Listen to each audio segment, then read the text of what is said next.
Every shapeshifting god you've ever heard of, the fishman, the tortoise deity, the divine boar, what if none of that was mythology? What if it was a map?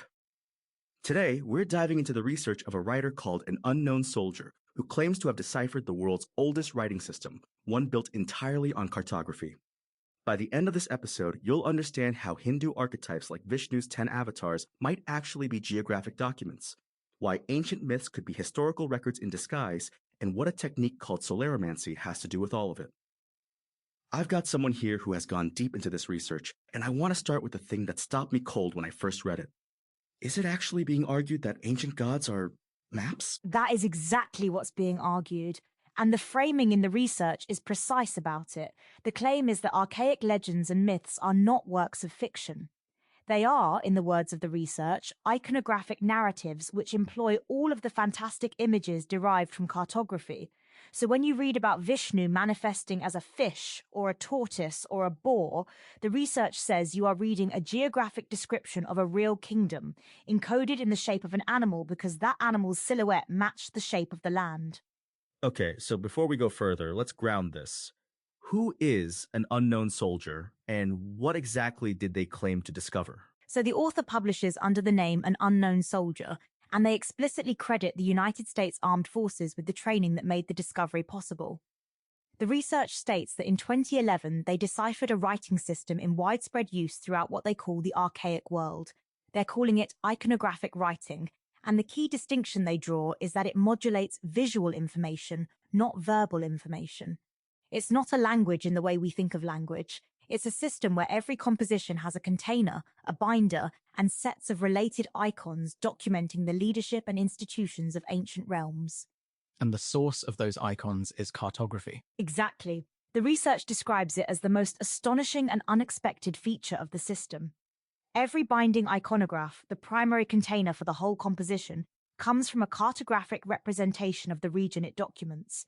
And the research traces this back to 77,000 BC, following what they call the Toba eruption in Indonesia. Wait, 77,000 BC? That's not a typo?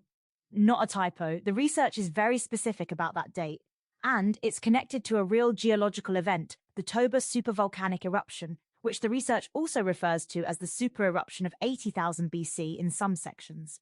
The claim is that the iconographic record begins in the aftermath of that catastrophe, in the region we now call Indonesia and Papua New Guinea.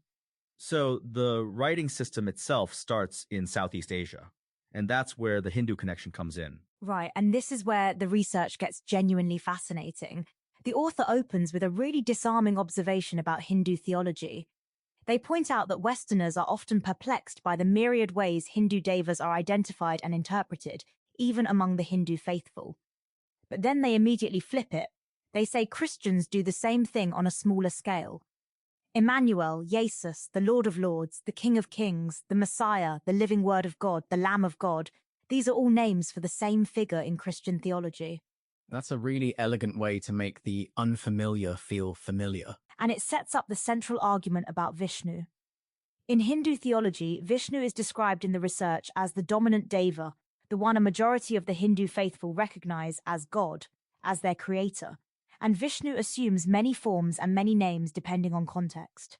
The research lists 10 specific manifestations, called avatars, that Vishnu has assumed or will assume in the world of the living. Walk me through those 10, because I think the order matters a lot here. The order is everything. In sequence, Matsya the fish, Kurma the tortoise, Varaha the boar, Narasimha the man-lion, Vamana the dwarf, Parashurama the warrior with an axe, Rama the prince of Ayodhya, Krishna the divine statesman, Buddha the enlightened one, and finally Kalki, a warrior prophesied to appear in the future to save mankind from unrighteousness and lawlessness. The research notes that only Kalki is prophetic. All the others are described as historical. And the research deliberately sets Kalki aside. Yes, and the author is very candid about why. They note that the close parallels between Kalki and the Christian Christ have inspired many to conclude that Hindu prophecies of Kalki are actually prophecies of Christ, but only a fraction of Hindu and Christian theologians agree.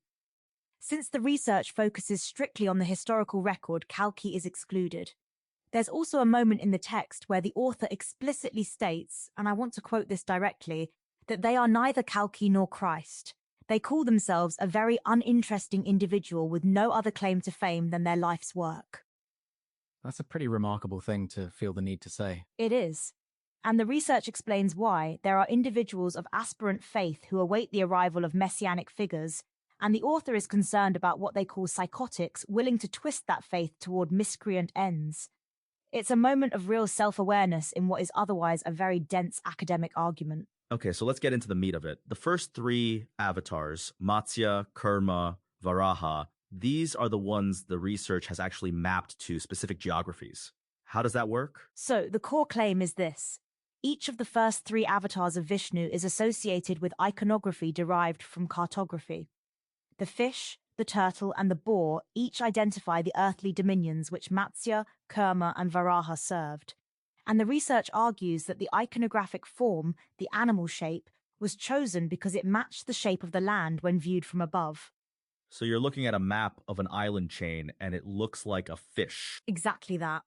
For Kurma, the second avatar, the research identifies the Philippine Islands and Taiwan as the dominion, with the sea turtle as the iconographic form because the geology of those islands, when isolated and compared to a sea turtle, presents a compelling visual match. For Varaha, the third avatar, the research identifies the island of Borneo as the dominion, with the boar as the iconographic form for the same reason. The shape of Borneo's geology resembles a boar. And Matsya, the first avatar, the fish? This is where the research gets really interesting, because the author admits they deliberately deferred on Matsya's dominion. They wanted to give science the limelight first. The identification is the Austronesian archipelago, all the islands associated with Indonesia and Papua New Guinea south of the equator, and the specific animal chosen is a whale shark.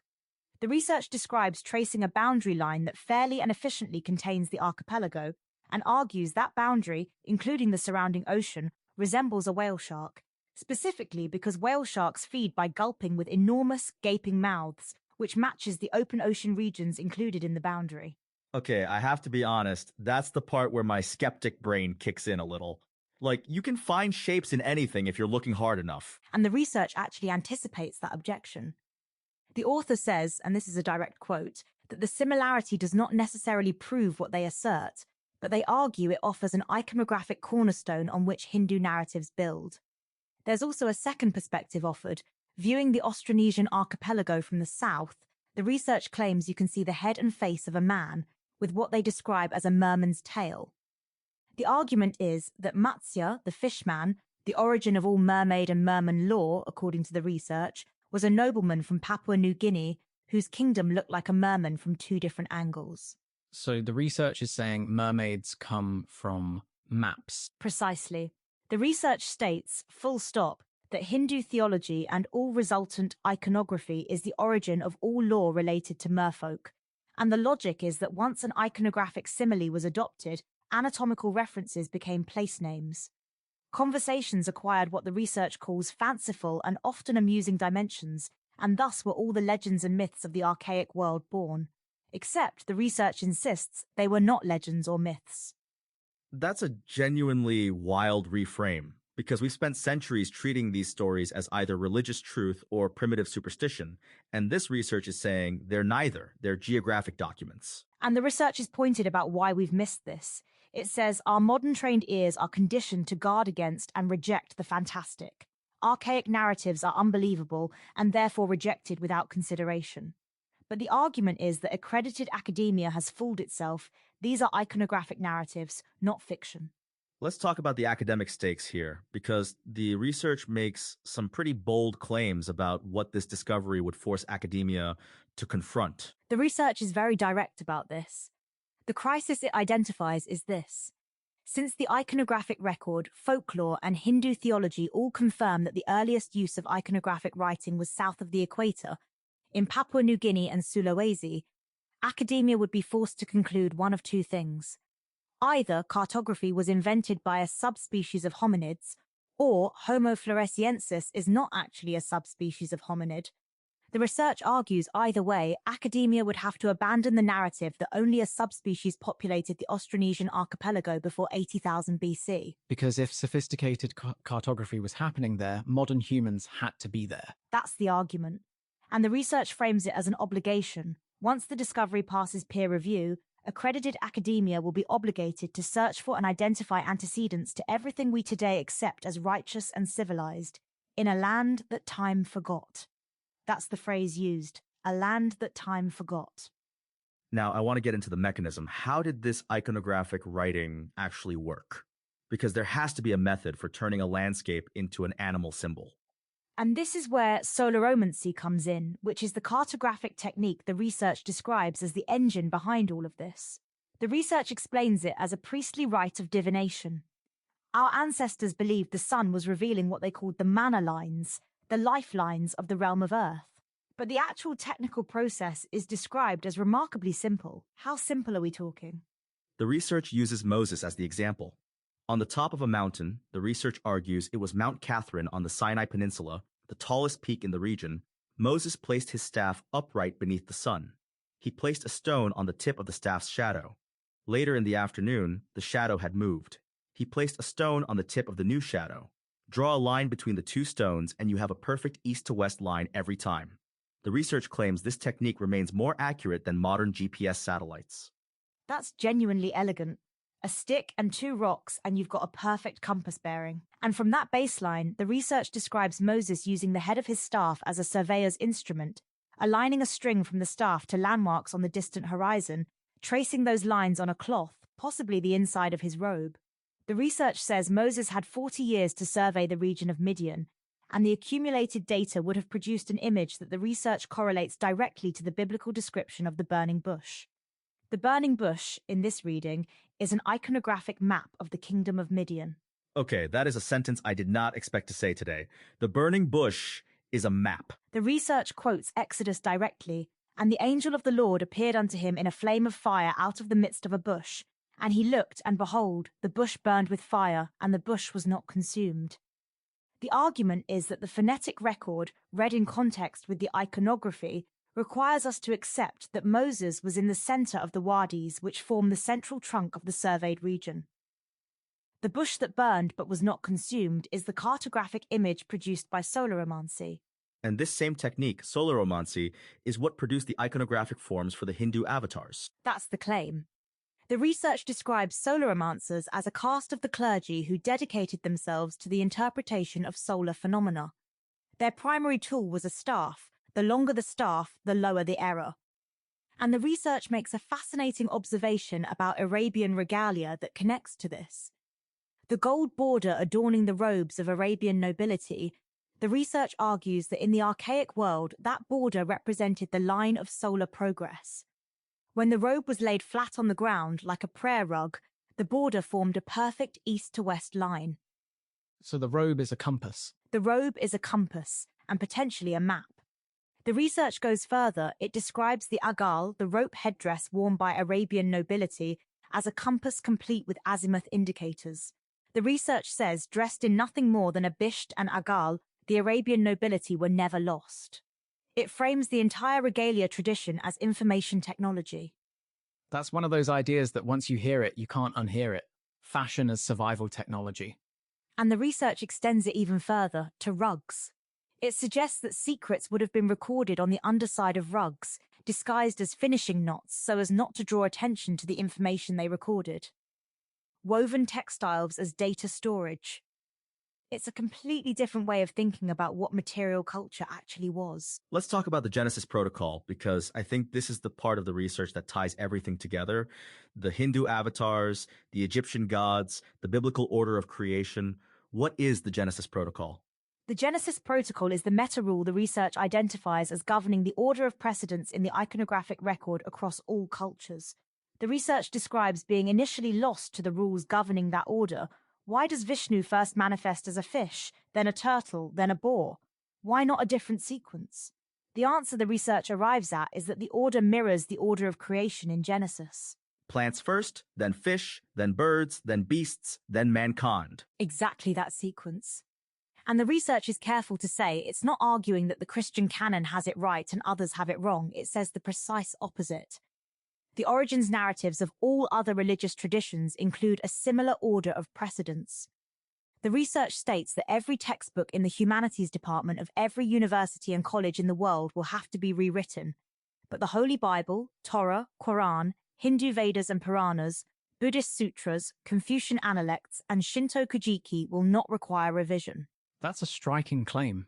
The sacred texts are fine, it's the academic interpretations that are wrong. And the research frames it beautifully. It says, these texts, once iconographic narratives are understood and correlated, each co-authenticate each other. They function as a library, not just individual books. The Genesis Protocol explains why Vishnu's first avatar is a fish, because fish come before beasts in the order of creation, and the order of precedence among the nobility was a mirror image of the order of precedence in creation. So the nobility literally organized their hierarchy to reflect the structure of the natural world. That's the argument. And there's a counterintuitive conclusion that follows from it.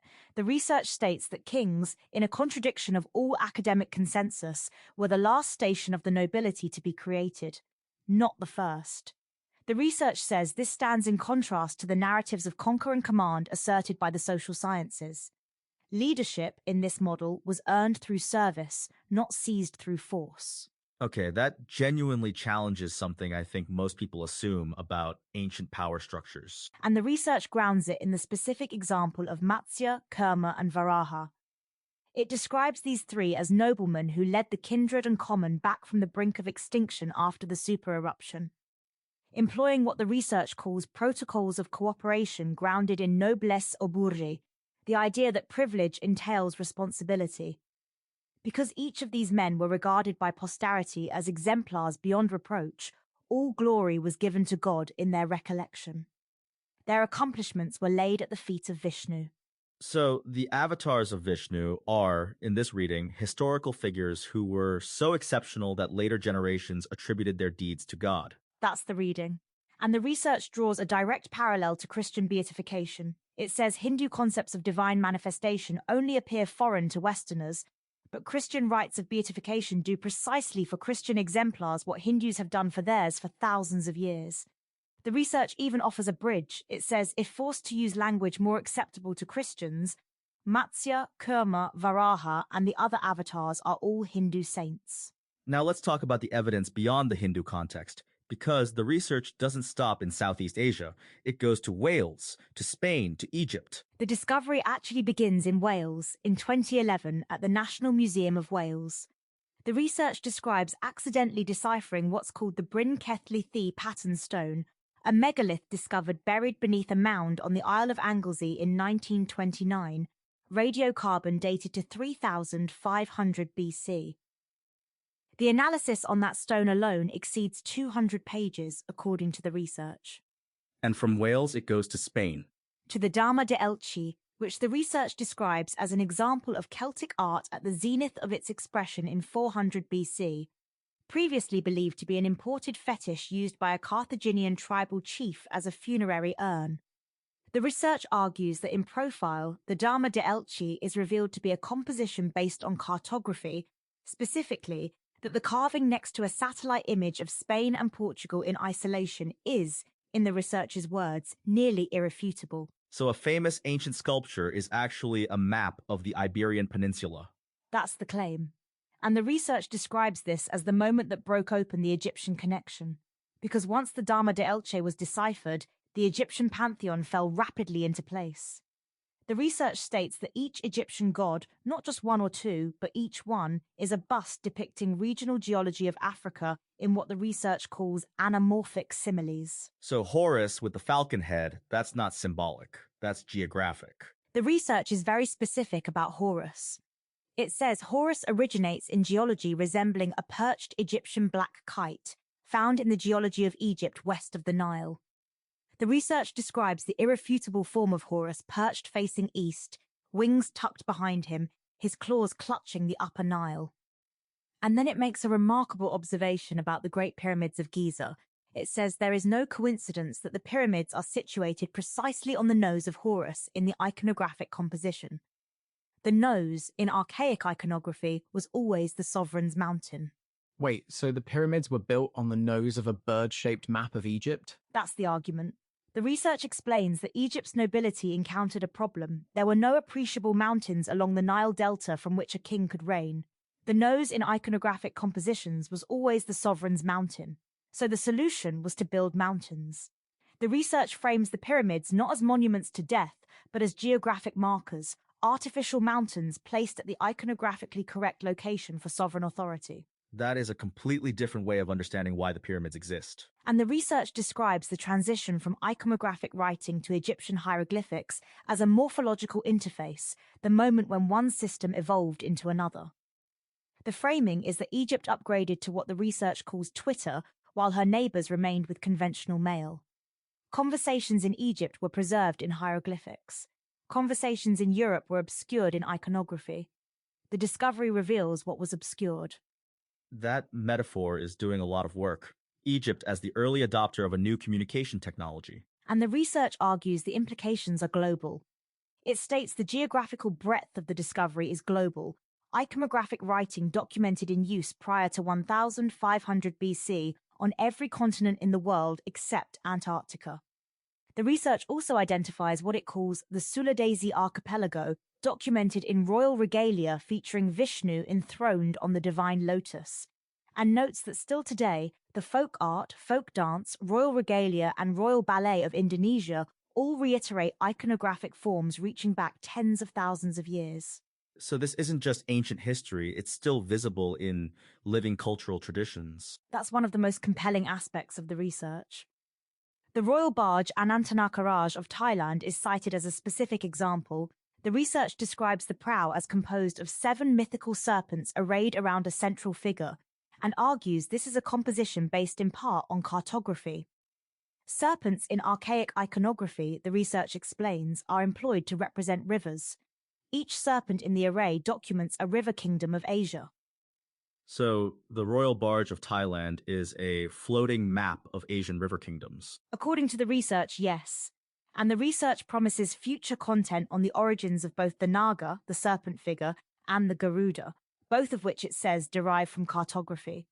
There's a whole next chapter being set up around a nobleman named Ganesha who restored the coast of Asia and established a kingdom on the Bengal Delta, and a conflict between the Naga and a defender of the realm named Garuda. It's almost like the research is itself structured like an iconographic narrative, each piece pointing to the next. That's a generous reading, but I think it's accurate.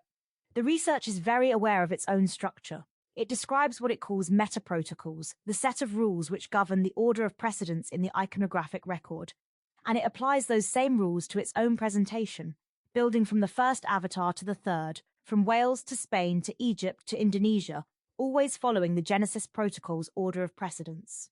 Let me push back on something, though, because the research is making extraordinary claims. 77,000 BC, global communication networks, the pyramids as geographic markers. What does the research say about the burden of proof here? The research is actually quite measured about this in places. It explicitly states, I am not stating that my analysis will prevail after peer review addresses the subject. I am merely stating the subject must be addressed. There's a consistent acknowledgement that the discovery needs to pass peer review. The research also admits to moments of academic license. It names a submerged river, the River Styx, for example, and flags that as a deliberate choice pending future explanation. And there's the Homo floresiensis question. The research is essentially saying that the accepted timeline for human habitation of Papua New Guinea has to be wrong. Right, and the research engages with the academic argument directly. It acknowledges that accredited academia correctly insists the strait between Borneo and Sulawesi could not have been navigated without sophisticated, seaworthy craft. The currents are described as some of the strongest in the world, not navigable with oar-propelled longboats. Sails, at minimum, were required, and sails are not conveniences allowed to a subspecies of hominid. So the research is saying, if sophisticated navigation was happening, modern humans were there. And the iconographic record is the evidence. The iconographic record is the evidence. The research frames it as a convergence, where Philippine folklore and Hindu theology overlap, and that overlap is documented in maps. The coincidence must be addressed by accredited academia. The specific example given is the primordial coconut tree from Filipino origins narratives. The research identifies the Sulawesi and Papua New Guinea archipelago as that coconut tree, and the island of Buru as both the coconut in Filipino folklore and the iconographic head of Vishnu seated on his lotus throne. So the same island appears in two completely separate cultural traditions in the same iconographic role. That's the argument for why this can't be dismissed as coincidence. And the research makes a broader point about what this means for the history of religion. It says the same historical patriarch is recalled by the names of Noah, Vishnu, Maui, and Izanagi, respectively. 4 different cultural traditions, 4 different names, 1 historical figure. The research invites the reader to meditate on that. That's the kind of claim that either completely reframes human history or falls apart under scrutiny. And I think that's actually the honest place to sit with this research. And the research seems to know that. There's a line that stuck with me. It says, iconography cannot just make stuff up and introduce it into the religion. Divine order is first understood and agreed upon, then, and only then, adapted in iconography. So the belief precedes the adaptation. The research is arguing that the iconographic record is not creative invention, it's documentation of something that was already understood and agreed upon. Which means if the iconography is consistent across cultures, the underlying reality it's documenting has to be consistent too. That's the logical structure of the argument. And the research ends with a note about what it calls the idol problem. It addresses the destruction of ancient iconography by groups who believe it to be idolatry. The research argues that an idol is only an idol as long as you think it's an idol. Once you realize archaic iconography for what it is, graven images recording geology, it becomes nearly impossible to go back to believing it's an idol. At best, in Christian understanding, these iconographs represent saints. So when you step back from everything we've covered today, the whale shark map of Papua New Guinea, the tortoise map of the Philippines, the boar map of Borneo, the burning bush as a surveyor's document, the pyramids on the nose of a bird, what's the through line here? The through line is that human beings have always been more sophisticated than we give them credit for. The research is fundamentally an argument against the condescension of modernity toward the ancient world. Our ancestors developed a global information technology, a writing system based on cartography that was in use on every continent for tens of thousands of years. And we've been looking at the artifacts of that system and calling them art, or mythology, or superstition, when they were actually constitutions, census documents, and geographic records. And the shape-shifting gods, Vishnu becoming a fish, then a tortoise, then a boar, that's not theology in the way we usually think of it. According to this research, it's history. It's the record of 3 noblemen, Matsya, Kurma, Varaha, who led survivors back from the brink of extinction after a catastrophic volcanic eruption, and whose accomplishments were so extraordinary that posterity attributed them to God. The shape-shifting is the map changing shape as the kingdom changes geography. The divine is the human, remembered with reverence. Here's what this really comes down to, I think. Whether or not every specific claim in this research survives peer review, the underlying question it's asking is one that should make all of us uncomfortable in the best possible way. What if the stories we've been calling myths are the most accurate historical records we have, and we just forgot how to read them? And the research gives you a method for starting to read them. The 3 rules of syntax: the constitution had to look like the realm it documented, the king had to look like the kingdom, and every station of the nobility had to be represented by icons within the boundary of the realm. Apply those rules to any ancient iconographic tradition and you're no longer looking at art, you're reading a document. The research also makes a point that I think is worth sitting with, that the sacred texts of the world's major religions don't need to be rewritten. The Vedas, the Bible, the Quran, the Buddhist sutras, they're all accurate. We just need to understand the language they were written in. Which is a remarkably conciliatory conclusion for a research program that's simultaneously challenging the foundations of academic consensus on human prehistory, the origins of writing, and the nature of ancient religion. The research isn't saying anyone was wrong to believe what they believed. It's saying we now have a key that unlocks what was always there. And that key is a stick, 2 stones, and the shadow of the sun. Solarimancy, the most accurate cartographic instrument ever devised, according to the research, more accurate than modern GPS, used by Moses on Mount Catherine, by Matsya in Papua New Guinea, by the Solarimancers whose robes became maps and whose rugs became archives. The sun was the exclusive instrument of God, and through it, our ancestors documented the world with breathtaking precision. We started this episode with a question. What if the shape-shifting gods were maps? And we end with something even more interesting. What if the maps were always sacred? What if cartography and theology were never two different things, just two different words for the same act of paying attention to the world? That's the provocation an unknown soldier leaves us with, and honestly, it's one worth carrying.